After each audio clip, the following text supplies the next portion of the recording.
Autre modification intérieure de Substance Designer 6, c'est tout ce qui concerne les gradient maps. Donc les gradient maps, vous vous souvenez, c'est ces espèces de dégradés qu'on peut utiliser et qui nous permettent donc de créer diverses couleurs. Donc là en l'occurrence, si vous allez dans le Gradient Editor, maintenant vous pouvez, lorsque vous avez créé plusieurs couleurs dans votre dégradé, vous pouvez avec un clic gauche comme ça, sélectionner plusieurs clés et effectuer des modifications dessus. Voilà, comme ça.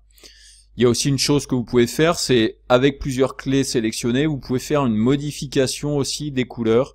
Donc attention, par contre, ça ne fera pas une modification qui ne donnera pas exactement la même couleur sur tous, ça va faire une augmentation de la valeur que vous allez sélectionner, donc RVB ou HSV par exemple.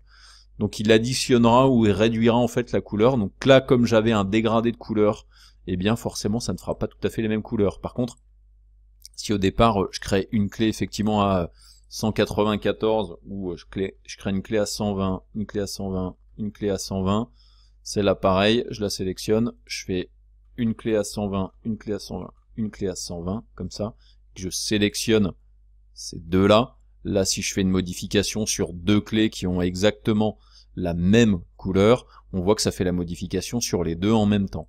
Par contre, là, quand on a des variations, vous remarquerez qu'effectivement, la couleur n'est pas aussi marquée. Voilà, ça fait une addition ou une soustraction des valeurs. Autre petite chose aussi, il y a eu une petite amélioration ici dans ces outils qui se trouvent ici dans le Gradient Eyedropper. Vous vous souvenez peut-être, mais on pouvait faire un Pick Gradient ici qui nous permettait d'aller chercher notre image à un endroit. Donc là, je vais le faire carrément ici à l'intérieur d'une image là-dedans, qui me crée ce dégradé là.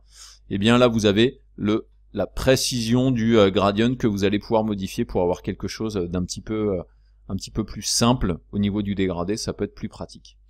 Il y avait aussi d'autres valeurs ici, comme des valeurs de bruit qui ont été enlevées puisqu'elles n'étaient pas nécessaires. Voilà en gros pour les petites modifs spécifiques à ce gradient.